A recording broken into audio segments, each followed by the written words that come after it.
Hello and welcome again to the Writer Review. This is Eric Carruth Writer, and this week we're going to be taking a look back at the 2016 drama titled Collateral Beauty. Now, Collateral Beauty runs for 1 hour and 37 minutes long. It is directed by David Frankel. It is produced by Brad Doros, Michael Sugar, Alan Loeb, Anthony Bergman, and Kevin Frakes. The script was written by Alan Loeb. The score was done by Theodore Shapiro, the cinematography by Maurice Alberti, and the editing was done by Andrew Marcus.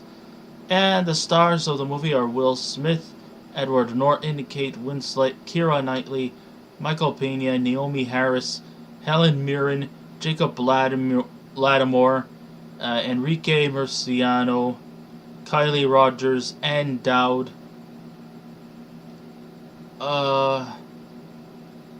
What is her name? Oh, I keep forgetting her name. Mary Beth Peil, Liza Colon-Zayas. If I murdered your name, I'm sorry. And Natalie Gold. So the movie goes a little bit something like this. Will Smith plays a character. His name is Howard. Howard works as some kind of business tycoon, you know. He's giddy, he's enthusiastic, he always seems to have some kind of great ideas and great strategies. He seems to get along very well with his colleagues. He's energetic, he's got sprite in him, and, you know, he just makes the world of business much all the more enthusiastic. He's got all kinds of plans and all kinds of great ways to help keep his business firm tight as can be. Well, it just so happens that is until we cut to a year later, and all of a sudden we see this one-time bubbly, upbeat individual become a complete shell of his former self. He's depressed. He doesn't seem to be very sociable. He has completely shut himself out from really too much human contact. You see, a year ago, his daughter passed away tragically. And he hasn't really ever recovered since then. You know, maybe this is the story all about how his life got twisted upside down. Okay, maybe I should not have said that in that sort of way. But still, you know, he really is an emotional train wreck and has been an emotional train wreck for a long time. He just kind of like has come to a point where he just doesn't give a damn about anybody or anyone. The only thing that really keeps him happy is building his little cities made out of dominoes. It's the only escape that he ever has. He doesn't go on to any social contact or any social media. He always seems to be somewhat late on his rent. His apartment looks like a wreck. He is just a mess. And his colleagues seem to know that too. So then they hire these three actors, played by Keira Knightley, Helen Mirren, and Jacob Lattimore, and try to help regain his happiness. Otherwise, he's just going to... Otherwise, you know, he could be on the brink of self-destruction. You know, maybe to the point where he could become suicidal. In fact, he doesn't even drive a car anymore. He actually goes everywhere on bike. And sometimes at times he's also not careful about where he's riding. Like almost at times, you know, you feel like he's gonna really kill himself. Well, so his friends, his colleagues don't want him to do that. So they spend $20,000 each to these three actors for hire to help bring his spirits back. Now this almost is like a bit like the Christmas Carol with Scrooge, only instead of we have the ghosts of Christmas past, present, and future, what we have here are the ghosts of death, time, and love. And, it comes to a point where you have his three friends are also facing some kind of personal issues as well. I mean, we have Edward Norton's character. He is trying to get back on good terms with his daughter after, he gone through a divorce because his wife caught him cheating and his daughter just completely doesn't want anything to do with him. So he's trying to, reconcile his differences with his daughter to try to get them back together again. And then you have Kate Winslet's character who's determined that she wants to have a child, but she feels that, she's in her late 30s, early 40s, and that she feels that her time is getting closer to the point where it's almost deemed forgettable. And then you also have Michael Pena's character, who's a lot more emotional than the other two. You see, unfortunately, he's dying from lymphoma, and he doesn't have long to live, so he doesn't have the heart to tell his wife and his infant son that he doesn't have long, but he just doesn't have the heart to tell them that he's dying. So aside from these ghosts or these actors helping Howard out, these ghosts are also, I guess, on a pro bono stance, are trying to help rectify these three lost souls as well.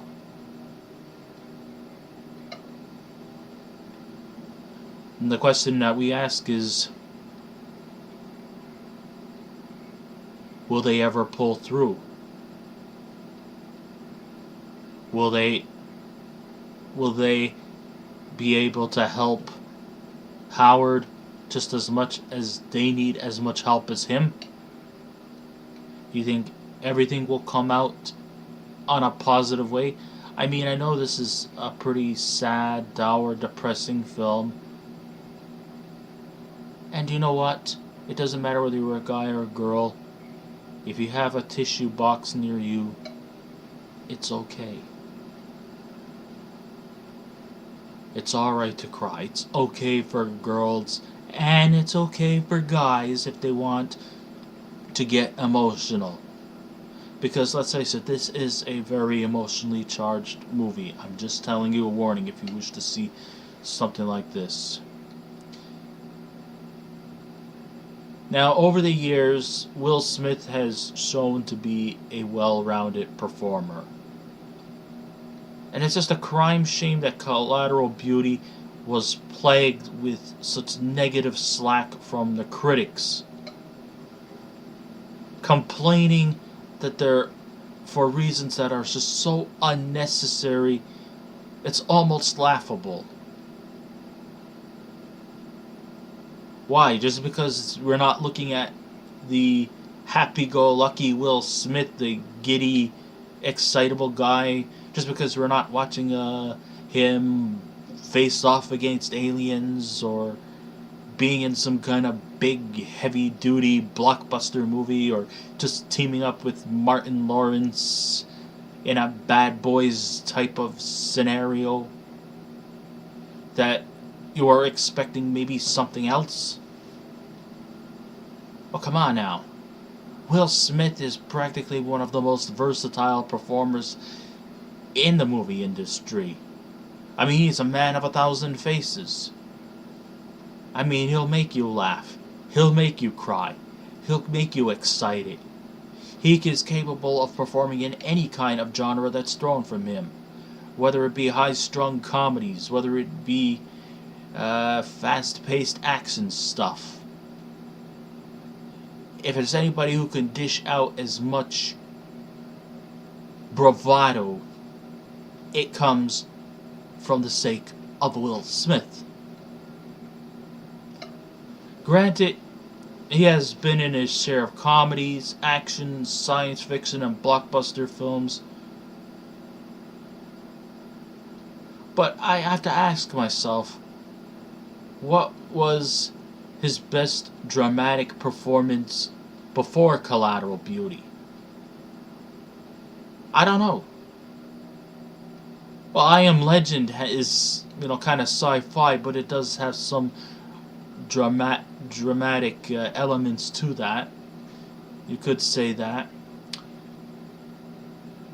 I Am Legend, yeah. My guess would probably be The Legend of Bagger Vance. It's probably ages since the critics have been on the rampage to arbitrarily take apart a worthy film and badly ostracize it in every way possible. It's a shame that this movie was such a metaphoric punching bag. It's just so fucking overwhelming. What was it that you were expecting? Just because you weren't seeing, a high-spirited Will Smith movie, instead we see him most of the time sulking and moping and being under chronic depression. But then again, maybe this is a kind of movie that Will Smith wanted. He wanted to take a challenge. He wanted to take a break from the comedy and the sci-fi and the action and the blockbuster fizz, and wanted to go for something more lenient towards almost like an indie type of movie. And it kind of felt like an indie type of movie. And if this was the direction that Will Smith wanted to go, well, kudos to him. Okay, alright, look, I might be praising this movie quite a bit, but then again, somebody has to. I'm not saying this movie was perfect. Sure, there was some flaws. Sure, there was some imperfections about this movie. I'm not really gonna regard it as a classic, but it still has many idiosyncrasies that stand out and quite remarkably too. For starters, Will Smith can stand toe-to-toe with any performer, regardless of all the awards and the accolades his other co-stars have received over the years. And he is up against a talent pool, an ensemble of really, really outstanding talented performers, and many of them have multiple Oscar wins under their belts. I mean, you have Edward Norton, you have Kate Winslet, you have Keira Knightley, and Helen Mirren. These are two-time Oscar winners, and it's a shame that Michael Pena has been overlooked for getting one. And I think maybe here in Collateral Beauty, I say to myself, why wasn't he actually nominated for Best Supporting Actor here? I think he was the one that really caught me the most. Smith is the guy that truly stands out above the flock, even though his character is at most of the time wordless. But then again, that's a good thing, because I'm going to tell you something. Less means more. It's a thing, less means more. Sometimes people tend to overdo things. I mean, and even Will Smith too, and in a lot of his comedies, he tends to somewhat go over the top here. Here, he decides to take a break from going over the top to challenge himself into doing something more subtle. Another trait that makes this movie all the more enjoyable is when it targets at the cliches, even when it abides by other cliches. At least it targets its cliches that have annoyed me the most over the years. I won't delve into the arcs of the characters, but once you see the movie, you'll see which cliches are being targeted. Quite a few of them. But at least it took the time to somewhat lampoon those cliches. And, even though it is a drama, there is some small hints of some comical moments here as well. Even though the movie is predominantly a tear-jerking drama, sometimes we even do have to light things up a little bit.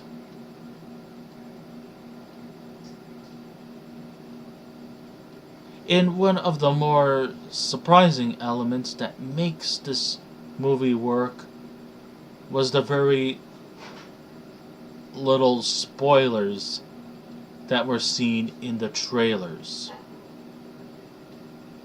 Especially placing the best scenes in the trailers and all the less interesting scenes out, from which I hate. I hate it when trailers only just produce the best scenes and then everything else is crap. It's been done millions of times before, but in Collateral Beauty, we don't see that. I want to see a film where even good scenes are left out of the trailers, not to be hoodwinked and have my intelligence insulted. As I said before, there are still plenty of traits that make this film far from perfect. I'm not saying this movie was anywhere perfect, but it did not have to be demonized or belittled. In a time of grievance over the loss of his young daughters, I have to admit that at times I felt that Smith's friends seemed to somewhat treat him pretty shabby. And now they are grieving for the viewer's redemption. So it's not just Will Smith's character that's yearning for redemption. It seems like his colleagues are also begging for our sympathies as well. I mean, at first, they seem to be somewhat self-absorbed, self-centered.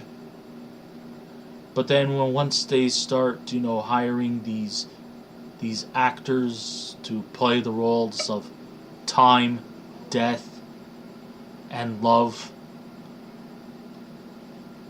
then, they come across as going from being selfish to selfless, and their delivery is just as equally impeccable.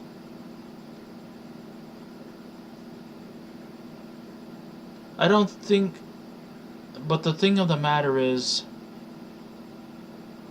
I just think that their yearning for sympathy just happens like all too soon.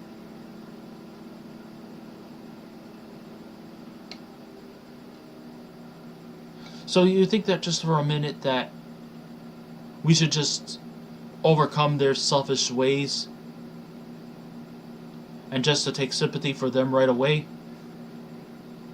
It doesn't happen that fast.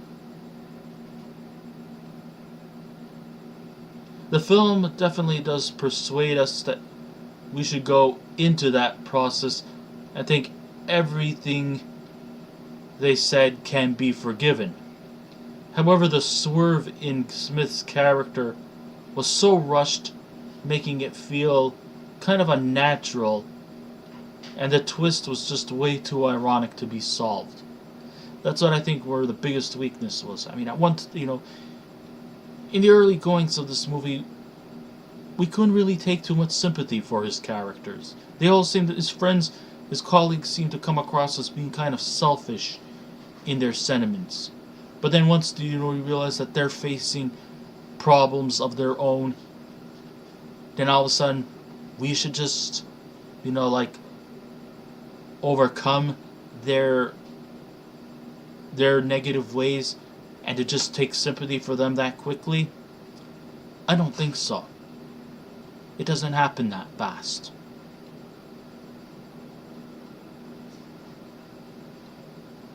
And I think that, this whole visitation from these three actors playing time, love, and death, that everything is just going to happen just like that. If you believe in that, then you're just as delusional and that you're living in a fantasy land. Some people can never overcome the grief and the loss of a loved one. And it's a shame that the ironies in this movie makes everything seem so forced. And that's where the biggest weakness is. Is it telling an effective story? Yes. But is the situation handled like the way we would expect it to be? Not so much. No, not really. I mean, it just doesn't take some kind of hiring to just solve your problems right away or some counseling. No. Situations to overcome grief could take a long time. Not everything happens in an hour and 37 minutes long. It might take a very long time for them to regain happiness, and there's also a lot of situations where the grief sticks with you forever, and that grief is something that never goes away. So this movie does lack in any kind of believable elements in solving situations and problems. The transformation to change in other characters from unlikable to more sympathetic seemed to happen too soon and too sudden. Like I said, it's very forceful and manipulative in its delivery. Thematically, it went with the story and it made perfect sense. It was very rough in its delivery, which wasn't fully satisfying. Others might agree or disagree, but it's their opinion and they're entitled to it.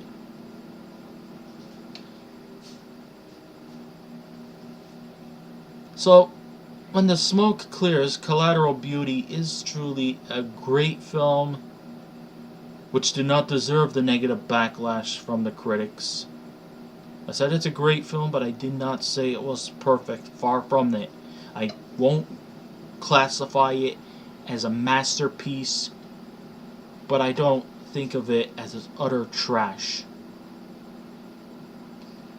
It delivered the way it was intended. I mean, yeah, it was a dramatic piece, and it was meant to be a dramatic piece. And I think it did its job serviceably, especially if it's going to get you into the nearest tissue box to dry your eyes and blow your nose. Then I guess it did do its job well. Sure, it overlooks the subject of death and grief, but it stays true to its intentions.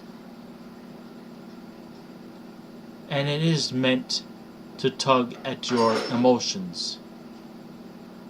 And that's not entirely a bad thing. Like I said, the imperfections was that it was manipulative, it was forced, but it did have meaning to it. It served its purpose, and it did its way of delivering the story. So when all said and done, if I was to give this movie a scale out of 10, I would give Collateral Beauty a 6 out of 10. So I guess this ends my writer review. Thank you all for listening in. If you wish to subscribe to my channel, please feel free to do so. If you wish to leave a comment, go right ahead. But just remember, be kind, be courteous, and please refrain from any rude comments. And I will be back again with another movie review. So until next time, this is Enrique Writer saying, keep watching those movies. And I'll see you around. Goodbye.